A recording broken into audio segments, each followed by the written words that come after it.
Bonjour les amis de Radio Camino, depuis ce magnifique bois et cette cabane où je viens de passer la nuit du solstice d'hiver.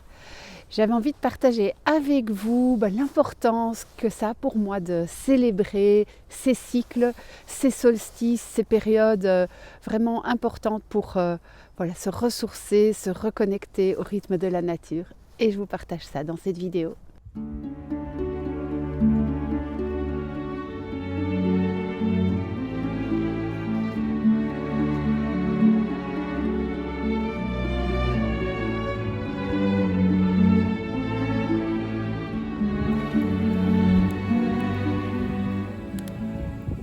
On vit, c'est vrai, dans un monde où on est de plus en plus déconnecté du rythme de la nature, du rythme même de son rythme à soi.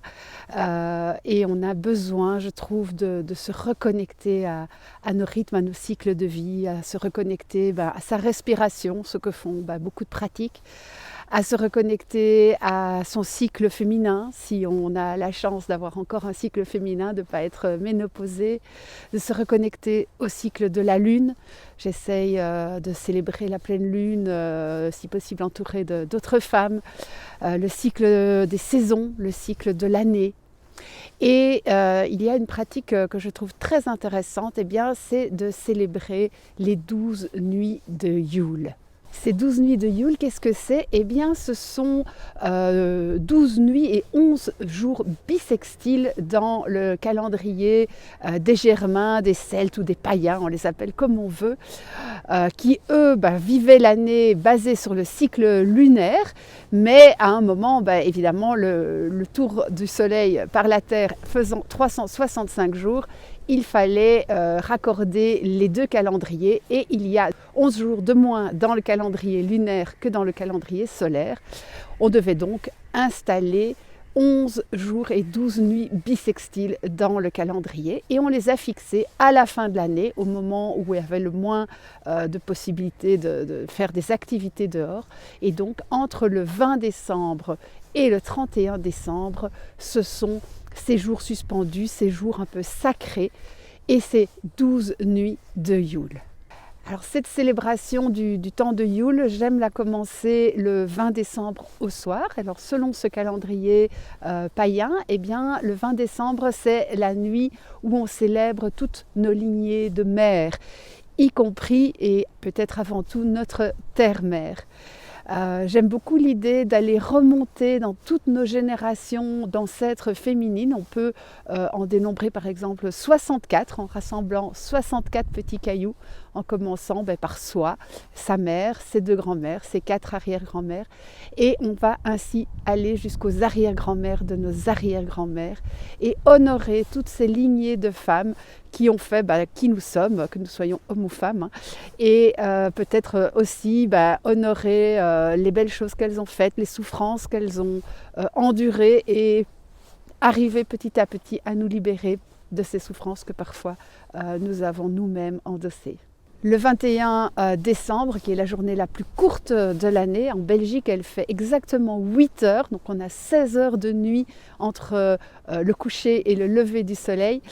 C'est une journée que j'aime beaucoup passer à marcher pour aller me réfugier dans la forêt.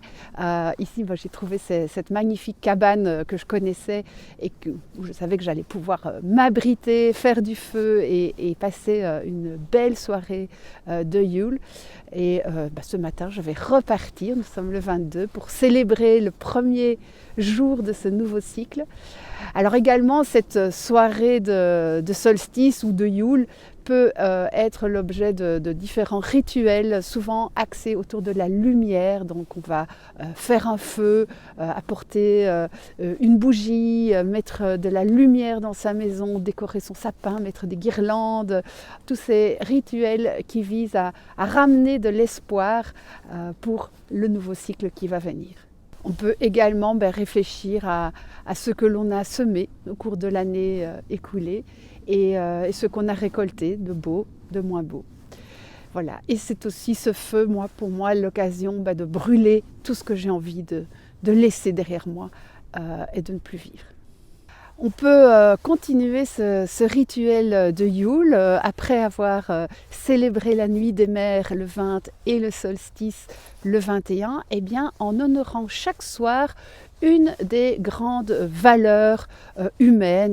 Ce sera par exemple la nuit du 24 décembre, l'hospitalité, cela peut être l'honnêteté, la fidélité, avec à chaque fois des rituels qui y sont associés et que vous pouvez retrouver facilement en faisant quelques recherches, jusqu'à la nuit du 31 décembre, qui est la nuit du serment. Alors c'est bien plus que des bonnes résolutions, c'est vraiment un engagement à semer des choses pour un monde meilleur, mais simplement pour faire du bien autour de soi. Moi, je vais arrêter de vouloir changer le monde. Je crois que c'est quelque chose qui dépasse complètement ma capacité.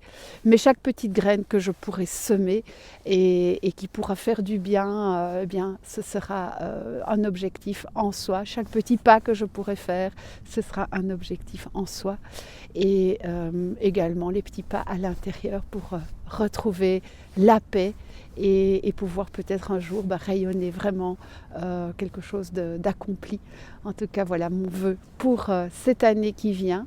Merci beaucoup d'avoir écouté cette vidéo. J'espère qu'elle vous inspire aussi un petit rituel à votre façon, quel que soit le cycle que vous avez envie d'honorer, quel que soit le moment de l'année où vous écoutez cette vidéo. Eh bien, voilà, je vous souhaite plein de petites graines à semer et beaucoup de bonheur, mais aussi beaucoup de paix par rapport à tout ce qui vient, parce qu'il n'y a pas que des moments de bonheur et c'est très bien comme ça aussi.